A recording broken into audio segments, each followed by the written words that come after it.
Les grands entretiens de Storia Voce.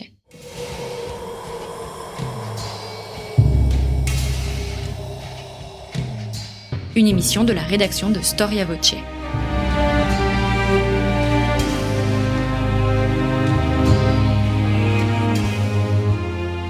On retrouve Christophe Dickès. Chers amis, bonjour et bienvenue pour cette nouvelle édition de nos grands entretiens. Une édition spéciale puisque nous l'enregistrons depuis les rendez-vous de l'histoire de Blois. Une édition 2021 placée sous le signe du travail. Il s'agit du dernier volet qui va clore notre cycle, notre série donc des rendez-vous de l'histoire de Blois. Et pour cette dernière émission, nous allons faire comme un pas de côté. Nous allons moins parler de travail plutôt que d'une ville. Et de quelle ville puisqu'il s'agit de Venise. Et pourquoi ne pas parler d'ailleurs du travail de l'historien sur la sérénissime, je dirais même plus de l'historienne, puisque j'ai le grand honneur de recevoir à notre micro Elisabeth Crouzet-Pavant. Elisabeth Crouzet-Pavant, bonjour. Bonjour. Merci d'avoir répondu à notre invitation. Faut-il vous présenter? Vous êtes professeur d'histoire à Sorbonne Université, auteur de nombreux livres et vous venez de publier un magistral Venise, 6e, 21e siècle, une histoire totale. Nous allons y revenir, donc paru dans la très belle collection dirigée par Joël Cornette, donc les éditions Belin. Pourquoi, Elisabeth Crouzet-Pavant, Venise nous fascine tant? Venise a toujours fasciné. C'est peut-être ce qu'il y a de plus étonnant dans cette ville, c'est que les premiers visiteurs, déjà, écrivent leur émerveillement devant cette ville, pour citer Pétrarque, qu'il qualifie de miracle de pierre. Et donc, il y a une sorte de constante de l'émerveillement face à cette ville, même si, bien entendu, l'émerveillement peut prendre des tonalités différentes selon les époques. Il peut se teinter, à partir de la fin du XVIIIe siècle, d'une certaine mélancolie devant la ruine de Venise, devant la décadence de Venise, devant la mort de Venise que certains pense être proche. Rome, Florence, Venise. Pourquoi Venise semble avoir comme un avantage sur les deux autres, Est-ce par son histoire, par sa géographie si particulière?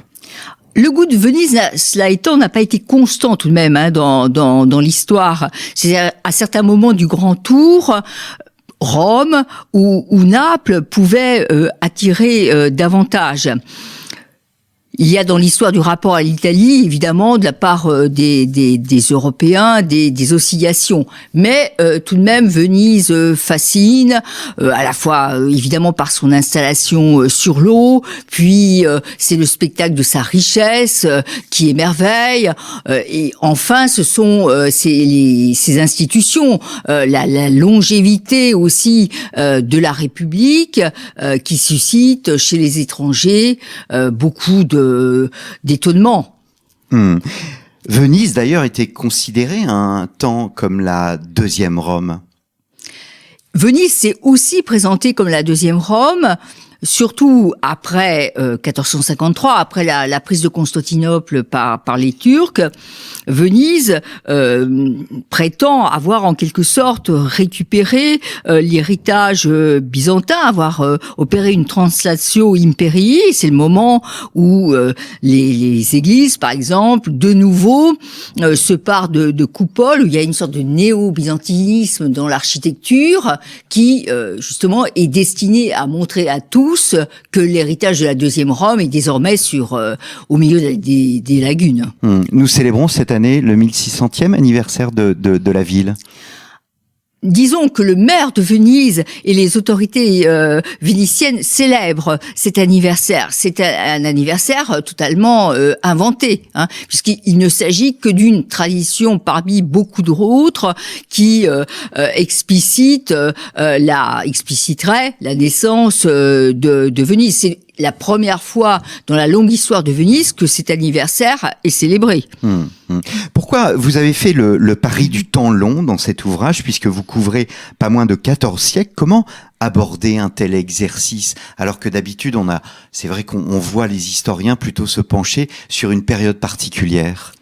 Oui, c'est une sorte de pari, mais un pari qui permet de comprendre finalement, je crois, mieux les phénomènes. l'histoire, par exemple, économique de Venise est souvent segmentée. On s'intéresse plutôt, normalement, évidemment, à l'expansion commerciale vénitienne. Le Stato d'Amar. C'est ça. Et puis ensuite, on oublie les reconversions industrielles ou même le rebond à une échelle, cette fois-ci régionale, du commerce vénitien. Donc, le choix du temps long permet de comprendre vraiment, je crois, un certain nombre de phénomènes. Il en va de même pour les institutions, il en va de même pour l'ordre urbain. Donc, je crois que ce temps long, dans le cas particulier de Venise, qui a tout de même aussi cette caractéristique d'avoir été une république de la durée. Le temps long est un exercice qui fonctionne, je crois, dans le cas vénitien. C'est en soi une nouveauté historiographique, c'est un véritable défi. Oui, ça a été un défi parce que généralement, voilà, la plupart des histoires se concentrent soit sur les siècles médiévaux, soit se contentent d'aborder très rapidement l'époque moderne. Quant à l'époque contemporaine, elle est en général oubliée par les histoires de Venise, où seuls des essais très particuliers s'attachent à l'histoire de la ville au 19e ou au 20e siècle. Vous allez jusqu'au spritz. Au spritz global, oui. Puisque la diffusion de cette boisson qui il y a encore 10 ou 12 ans n'était vraiment bu qu'à Trieste et dans la lagune, la diffusion mondiale du spritz est, je crois, vraiment comme le paradigme de la mondialisation vénitienne. Alors, un mot sur les archives, parce que sur Storia Voce, on s'attache vraiment à cette question des archives. Nous ne le savons pas, mais les archives de la République de Venise figurent parmi les dépôts les plus importants et les plus anciens de l'espace politique européen. Absolument. Et pourtant, en termes de dépôt d'archives, l'Italie offre vraiment un panorama tout à fait extraordinaire, puisque c'est dans cet espace qu'a opéré au Moyen-Âge ce qu'on appelle la révolution documentaire. Mais tout de même, Venise a cet avantage d'avoir offre aux chercheurs des tonnes d'archives qui ont des caractéristiques propres. Il est certain que ce sont davantage les archives publiques qui ont été conservées que d'autres archives. Mais il y a là un dépôt extraordinaire qui peut permettre à un chercheur de travailler sa vie durant, tout en continuant à faire des trouvailles documentaires. C'est-à-dire que il m'est arrivé tout de même d'ouvrir des cartons, des liasses qui n'avaient jamais été ouverts depuis qu'au 19e siècle, un archiviste les avait mis en ordre. Certains de ces cartons ne seront plus jamais ouverts derrière moi parce que, par exemple, pour les archives de Torcello, certaines liasses étaient en tellement mauvais état que vraiment elles s'effritaient à mesure que je tournais les pages. Oui.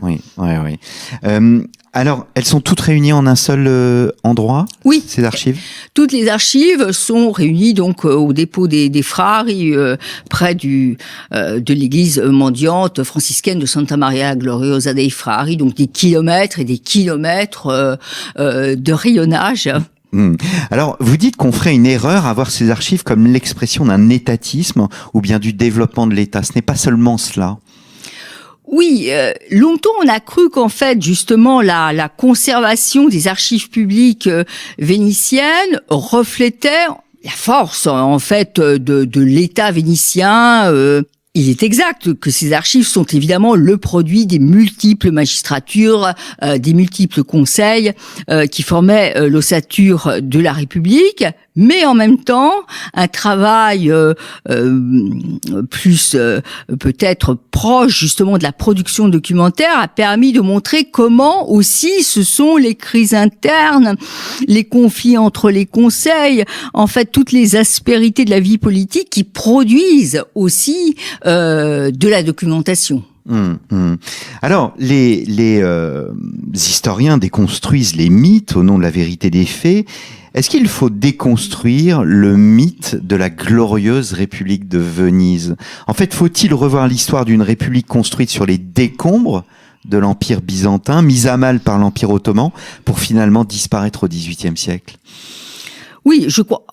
Je crois que, bien sûr, il faut déconstruire les mythes, mais pas seulement, parce que les mythes qui ont été produits par Venise elle-même accompagnent son histoire et permettent de la comprendre. Donc, le mythe doit être analysé en même temps que l'histoire. Cela étant, là où j'ai peut-être voulu déconstruire le mythe, c'est pour tenter d'écrire autrement la parabole de l'histoire de Venise, c'est-à-dire ne pas considérer que tout s'arrêtait au début du XVIe siècle avec les grandes découvertes d'un côté et l'avancée ottomane en Méditerranée de l'autre. Trop souvent, en effet, l'histoire de Venise, c'est celle-là, celle d'une puissance marchande qui atteint son apogée à la fin du Moyen Âge et puis qui commencerait ensuite à subir une sorte de lente décadence. Le temps me paraît avoir travaillé de manière beaucoup plus compliquée. C'est pour ça que je parle de vies successives de Venise, mais qui sont en même temps des vies qui tendent toujours à se superposer, en fait. Et donc c'est cette espèce de frottement continuel des temporalités qui m'intéresse dans l'histoire de Venise. Et ceci des origines à nos jours. Je voudrais qu'on s'arrête sur le Stato d'Amar. Est-ce qu'on peut parler d'une colonisation vénitienne? Je crois qu'ici, la chronologie a un rôle essentiel. Aujourd'hui, il y a des débats historiographiques extrêmement violents entre les spécialistes de l'expansion maritime vénitienne pour précisément qualifier ce phénomène. En fait, tout dépend des époques. Je crois que vraiment, jusqu'à la fin du Moyen-Âge, au début du XVIe siècle, même encore pour Chypre, on peut parler d'une forme de colonisation économique. Ce sont des territoires qui sont destinés à rendre, soit à la fois pour l'État vénitien, pour la République, mais aussi pour les opérateurs économiques privés qui sont dans ces territoires. La dimension économique, surtout à partir de la perte de Chypre, devient un peu moins prégnante ensuite. Et très certainement, à l'âge des empires, la République va exploiter le fait qu'elle possède en Méditerranée un certain nombre de territoires pour se bâtir une image impériale qui lui permet, du moins l'espère-t-elle, de rivaliser avec les autres puissances. Donc, en fait, là, je crois qu'il faut vraiment distinguer entre les moments dans la longue histoire du Stato d'Amar, qui commence, le Stato d'Amar commence avec, en même temps que commence l'expansion économique et militaire vénitienne en Adriatique. La 4e croisade lui donne un coup d'accélérateur considérable, mais ce Stato d'Amar, même réduit, persiste jusqu'à la chute de la République. Donc, il est évident qu'on ne peut pas penser que ces territoires ont toujours joué le même rôle économique, politique et idéologique dans l'histoire de la République. Il n'y a pas de colonie de peuplement, en fait. Non, il n'y a pas de colonie de peuplement. Le seul espace où vraiment des colons, en quelque sorte, Vénitiens sont partis, c'est celui de la Crète. Donc pas de colonie de peuplement, même si tout de même il ne faut pas oublier, et ce n'est pas propre à Venise, que le XIIIe siècle, qui est le moment de l'expansion démographique occidentale, voit une immigration assez forte, individuelle, spontanée, se développer en Méditerranée, enfin en mer Égée, et spécialement. On ne voit pas Venise comme dans sa domination, on ne voit pas Venise comme un exercice ou une œuvre civilisatrice. Non. Je crois que cette dimension-là est véritablement à exclure de la réflexion, même si certains ont pu penser que dans certains territoires balkaniques, à l'époque moderne, peut-être la République aurait-elle pensé exercer ce rôle. En réalité, même si je ne veux absolument pas réduire l'histoire vénitienne à ce caractère, les Vénitiens sont tout de même essentiellement des pragmatiques, hein. Et donc ces territoires, je le répète, ont pour première fonction de servir le commerce vénitien, de fournir des bases, des ports, des relais sur les routes commerciales, et en même temps de produire un certain nombre de marchandises qui alimentent aussi le commerce.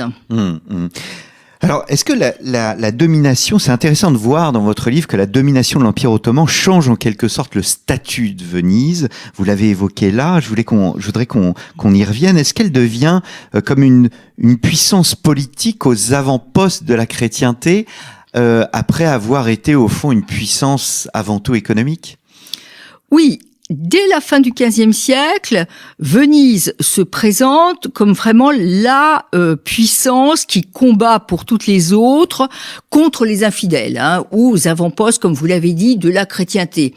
On le voit très bien lorsque des visiteurs passent à Venise, on leur fait toujours visiter l'arsenal, et dans les comptes rendus, dans les relations qu'ils font de leur voyage à Venise, ils racontent comment justement l'arsenal est le lieu où l'on construit les bâtiments de guerre qui servent à la lutte de la chrétienté. Donc en fait, ils répètent véritablement en quelque sorte un discours qui leur a été tenu. Ce qui n'empêche que dans le même temps, les mêmes puissances, en particulier italiennes, accusent les Vénitiens de compromission avec les Ottomans. Il faut bien voir que c'est une histoire très compliquée, hein, c'est-à-dire qui fait alterner des phases de conflits guerriers, mais aussi des phases durant lesquelles la République cherche avant tout à préserver son commerce et donc paye tribut aux Turcs pour pouvoir continuer à commercer. Donc son identité évolue, elle est protéiforme au fond. Oui, je crois, elle évolue, mais en même temps, je crois qu'elle est surtout multiple. Hein. Je crois qu'il faut, comme toujours en histoire, accepter de penser le contraire.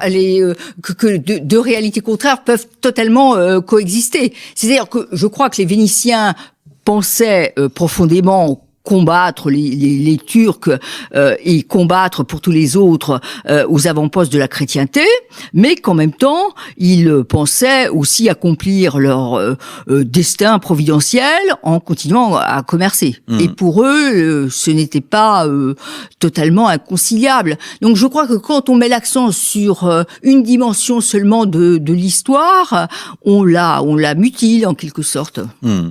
On arrête l'histoire de la République de Venise au XVIIIe siècle à tort, parce que au fond, Venise existe toujours, elle est toujours là. Il existe une histoire riche de la Venise, on va dire contemporaine.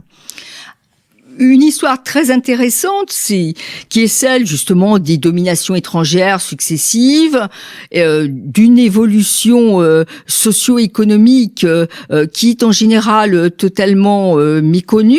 Et je dois dire que personnellement, j'ai suivi avec passion l'histoire de Venise jusqu'à aujourd'hui, parce que on y voit ces reconversions successives, ces adaptations successives, et c'est toujours le plus intéressant en histoire. Alors je voudrais m'arrêter sur deux aspects après avoir vu largement le mythe. Je voudrais m'arrêter sur l'imaginaire et les femmes. Donc l'imaginaire nous amène à retourner à l'époque médiévale, aux sources de Venise. Un de vos chapitres est consacré à cet imaginaire et la foi y est naturellement présente. Venise est considérée à ses débuts comme une cité bénie de Dieu, aimée de Dieu. Oui, je crois qu'il y a là une dimension absolument fondamentale dans l'histoire de Venise, que justement tous ceux qui considèrent que les Vénitiens furent uniquement des marchands méconnaissent. Tout, en fait, se joue dans les lagunes, l'installation des hommes dans un milieu qui est totalement hostile, totalement ingrat, fait que cette communauté va croire et va devoir croire pour mener en même temps son combat pour construire au milieu de Zéo, va devoir croire que il y avait là le refuge que Dieu lui avait accordé et que l'histoire qui allait s'accomplir ne pouvait le faire que parce que Dieu l'avait bien voulu. Les sénateurs vénitiens, à la fin du XVe siècle, écrivent tranquillement dans leurs délibérations « Nous, qui, avec l'aide de Dieu, avons bâti une si grande cité au milieu des paludes salées. » Et cette idée que Venise a vraiment une existence providentielle perdure tout de même tout au long de l'histoire de la République, mais je crois qu'il y a fondamentalement le rapport au site qui doit ici être valorisé pour le comprendre. Et Saint-Marc est au centre. Et Saint-Marc est au centre, donc les reliques seraient transportées depuis Alexandrie. Alors, bien entendu, nul ne sait si les reliques ont été ou non transportées, mais l'important est que les Vénitiens le croient, et l'important est que tout l'Occident le croit très tôt. Donc, Saint-Marc est le saint patron de la ville à partir de ce moment-là. Les doges qui sont les premiers à mener l'expansion vénitienne en Adriatique combattent sous le vexillium, enfin l'étendard de Saint-Marc. Et puis, Saint-Marc va ensuite marquer la présence vénitienne justement dans tous les territoires du Stato d'Amar. Chateaubriand qui disait la Venise planteuse de lions, mais c'est exactement cela. Le lion que l'on retrouve sur les puits à Rétimnone, le lion que l'on retrouve sur les loggias en terre ferme, le lion que l'on retrouve dans les villes de l'actuelle Croatie et qui marquait la souveraineté vénitienne.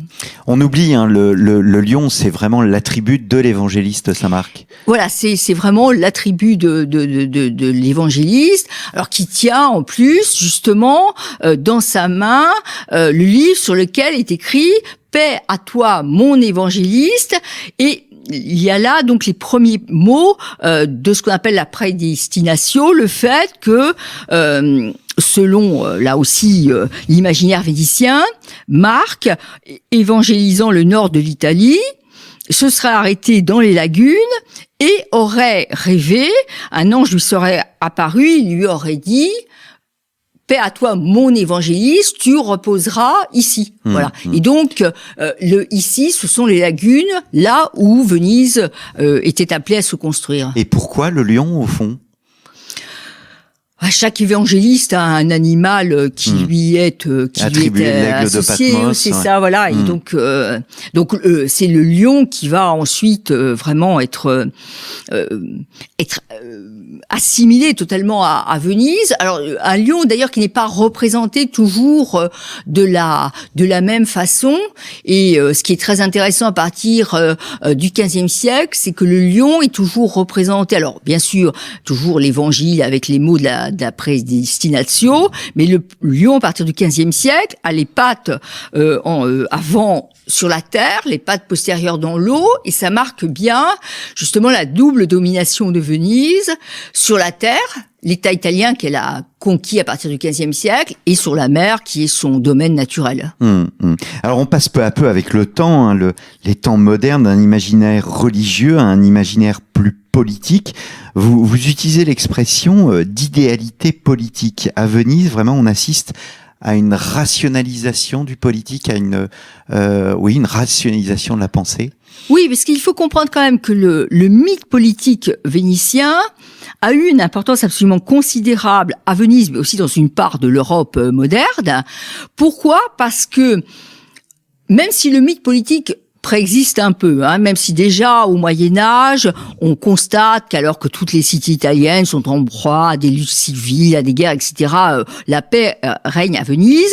Il faut bien voir que donc, à partir de l'époque moderne, la République de Venise est un sujet d'admiration pour les autres et pour les Vénitiens. Pourquoi ? Parce que la République a tenu.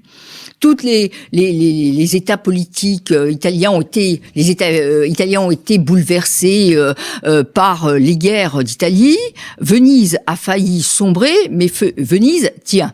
Alors pourquoi Venise a-t-elle tenu ? Eh bien, l'explication, selon tous les théoriciens, serait à trouver dans l'excellence de ces institutions qui auraient permis de survivre à tous les coups, y compris donc au choc des guerres d'Italie. Donc à partir de ce moment-là, à Venise, mais hors de Venise, on réfléchit vraiment sur les caractères originaux de ces institutions vénitiennes. C'est-à-dire une république aristocratique qui permettrait la concorde civile. Mais alors, la chute de Constantinople, on l'a dit, amène à Venise à se considérer, on le disait tout à l'heure, comme une deuxième Rome, même si le providentialisme recule. Il reste malgré tout sous-jacent. Oui, c'est une sorte de dimension qui devient un peu plus souterraine, mais une dimension qui demeure, et qui, je crois, fondamentalement, comme tous les mythes, explique aux Vénitiens ce qui est vrai. Il leur explique le sens de leur histoire. Ils seraient appelés en fait à accomplir une histoire providentielle. Vous évoquiez tout à l'heure la lagune. Que représente la lagune dans l'imaginaire médiéval ? Est-ce qu'il y a une représentation de cette lagune ? Et au fond, on le voit bien à travers votre livre, un nouveau champ historiographique et l'étude des écosystèmes dans l'histoire. C'est un aspect essentiel de votre ouvrage. Oui, c'est un aspect essentiel. Pourquoi ? Parce que je me suis toujours intéressée à l'écosystème vénitien, c'est-à-dire au fait, dès que j'ai travaillé sur Venise, j'ai travaillé en même temps sur l'environnement lagunaire. Il m'avait semblé à ce moment-là qu'il était tout à fait absurde, étonnant en quelque sorte, qu'on ait pratiqué une sorte de coupure ontologique entre la ville et la lagune. Or, les Vénitiens s'installent d'abord dans le bassin des lagunes. Venise n'est au pluriel, ce n'est que finalement relativement tard que Rialto Venise s'impose comme la tête du duché du bassin des lagunes et vide démographiquement le bassin des lagunes. Et puis aussi, je crois, ce qui est vraiment fondamental, c'est que les Vénitiens ont été conduits pour survivre à pratiquer des travaux, des aménagements qui étaient indispensables pour préserver l'écosystème. Sans ces travaux, sans ces aménagements, la ville était condamnée. Cela dès le Moyen-Âge. Il a fallu, dès le Moyen-Âge, intervenir, par exemple, sur les cordons littoraux par des chantiers continués pour maintenir la défense littorale. Si la défense littorale sautait, la mer envahissait tout.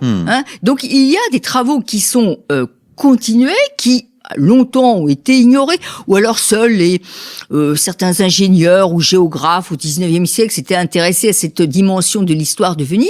Or, elle est fondamentale tout au long de l'histoire de la ville. Est-ce que la lagune fait partie des rites, de la liturgie, que ça soit une liturgie religieuse, mais aussi la liturgie de l'État vénitien ? Bien sûr, le plus bel exemple, c'est l'exemple des épousailles du doge avec la mer.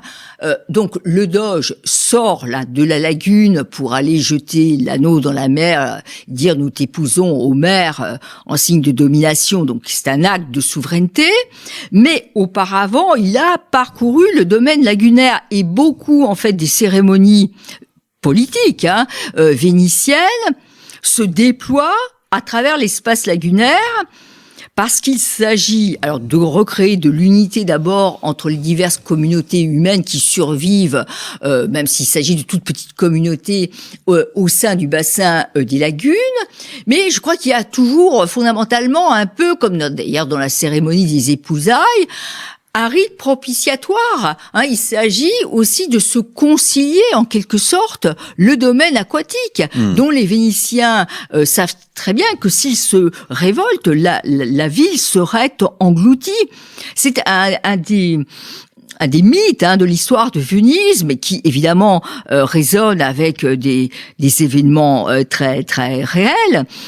donc un des mythes de l'histoire de Venise, et qu'au XIVe siècle, il y aurait eu une aqua alta, absolument une tempête absolument gigantesque, donc une aqua alta formidable, que la ville aurait manqué d'être submergée et qu'elle n'aurait dû son salut qu'à l'intervention justement de Saint-Marc, de Saint-Georges, etc., naviguant dans la lagune et calmant les éléments. Voilà. Donc oui, la lagune doit être en fait apaisée. Il faut se concilier ce domaine aquatique. Est-ce qu'il y a une particularité vénitienne dans sa représentation ? On parle des rites, on parle des liturgies. Tout le monde connaît les masques les masques vénitiens. Est-ce que la représentation de sa propre image fait partie de son identité plus que, par exemple, à Rome ou bien à Naples ou bien dans d'autres villes européennes ? Je crois que là, il faut insister justement une nouvelle fois sur la longévité en fait de l'État vénitien, le fait que même s'il y a bien sûr des transformations institutionnelles, etc., la République en fait, demeure jusqu'en 1797. Il y a donc une liturgie d'État qui se déploie et qui s'explique en partie dans ses enrichissements successifs par cette longévité de l'État vénitien. C'est très différent quand vous avez des régimes politiques singularisés qui se succèdent les uns les autres. Ils ont la nécessité à chaque fois, je crois, de créer de nouveaux gestes rituels.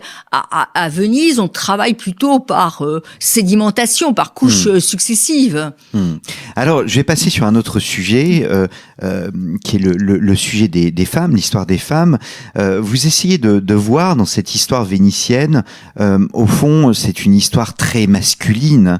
Il n'y a pas de Venise au féminin, mais il y a malgré tout quelques signes, et vous vous arrêtez entre autres sur la mutation politique de la fin du XIVe siècle, le passage d'un système communal à un système princier, où la femme, semble-t-il, peut malgré tout jouer un rôle. En effet, ce qui est intéressant, c'est que la République de Venise, qui est donc une république de conseil, est une république d'hommes. Évidemment, les conseils sont peuplés d'hommes, les magistrats sont des hommes, il n'y a que des hommes. Mais tout de même, et là encore, on entre un peu dans la sphère de la rivalité avec les autres puissances européennes et avec les cours princières.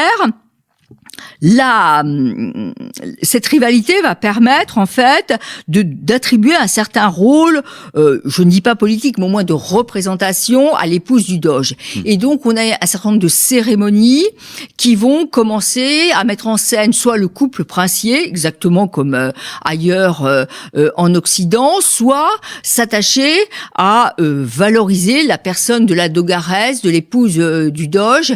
Et donc dans ces cérémonies, c'est un des moments tout de même où on voit un peu la femme et les femmes intervenir et se montrer dans l'espace public, sur la scène publique.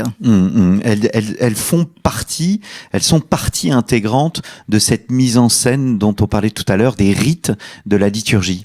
Oui, à partir surtout donc du 15e et le 16e siècle, c'est peut-être le moment vraiment d'épanouissement de ces rituels, avec en particulier la cérémonie du couronnement de la dogaresse, qui va permettre non seulement d'exalter la personne de l'épouse du doge, mais aussi avec elle toute une série de femmes de l'aristocratie. Et même dans toutes les autres fêtes, on voit bien comment l'élément féminin participe alors de la mise en scène. C'est par exemple le moment où les lois somptuaires sont levées, justement pour que les femmes qui participent à ces fêtes y participent avec leurs robes de soie, de brocart brodées d'or, avec tous leurs bijoux, tout ce qui est normalement très réglementé par les lois somptuaires, là trouve à se montrer, doit se montrer pour la plus grande gloire de Venise. Il existe quelques grandes figures vénitiennes, féminines ? La plus connue, peut-être, c'est évidemment Catherine Corner, la reine de Chypre, qui a quand même un destin malheureux, qui commence à être connue et essentiellement lorsque elle est privée de son rôle de reine et que Chypre, passe sous domination vénitienne, où elle rentre dans la lagune et elle va tenir une petite cour dans son fief de Asolo, etc. Mais enfin, c'est sans doute la plus connue de ces aristocrates vénitiennes. Avec un destin, je le répète, malheureux, puisque tout de même, de reine de Chypre, elle va revenir à quand même un statut d'aristocrate vénitienne privée de son royaume. Dans les représentations, parce que une des très très belles caractéristiques de cette collection de Joël Cornette est bien évidemment l'iconographie, et la femme est présente dans cette iconographie. Là, je vois par exemple page 567, vous avez tout un sous-chapitre qui présente ces images féminines dans des magnifiques costumes. Oui, et là alors il faut être très attentif aux hiérarchies sociales et surtout aux distinctions sociales. Alors en particulier, on voit bien comment ce sont plutôt les familles de cittadini, de citoyens, c'est-à-dire de la très riche bourgeoisie, qui mettent en scène plutôt le couple et sa descendance, alors que dans les grands lignages aristocratiques, l'accent est plutôt mis sur la descendance masculine. On a parfois là des représentations qui ne montrent que les hommes. Donc, selon vraiment les j'ose pas dire couches sociales, mais les familles et les petites différences sociales, la représentation de la famille, la représentation de la femme n'est pas la même. Mais il y a bien sûr une série de portraits féminins qui sont tout à fait spectaculaires à l'époque moderne. Alors ce sont des images, ce sont des nobles femmes qui affichent honneur et richesse de la famille, mais ces femmes, malgré tout, ont une existence qui dépasse ce que vous dites, celle de leurs avoirs. Oui, j'ai essayé de montrer, et là, il s'agissait aussi de rendre justice à toute la recherche la plus récente, comment tout de même les femmes à Venise ont, y compris au plus haut de la société, ont une position un peu différente de celle que l'on décrit ordinairement pour l'Italie de la fin du Moyen-Âge ou du début de l'époque moderne, le modèle florentin ayant trop longtemps, en quelque sorte, capté l'attention. Les femmes vénitiennes ont disposé tout de même d'une part d'autonomie, y compris dans leur choix testamentaire, plus grande que dans d'autres villes d'Italie. Donc il y a là des phénomènes qui sont tout à fait intéressants, qui permettent de mettre justement en évidence l'extraordinaire diversité en même temps des situations dans l'Italie de la Renaissance. Alors, Elisabeth Crouzet-Pavant, bien évidemment, vous êtes une grande historienne, vous avez fréquenté de nombreux fonds d'archives en réalisant cet ouvrage, puisque nous réalisons une série sur le travail de l'historien. En réalisant cet ouvrage, quelle est, j'allais dire, cette grande découverte que vous avez faite et que vous n'aviez jamais fréquenté jusqu'à présent? Quelle est la chose qui, sur le plan intellectuel, vous a le plus marqué?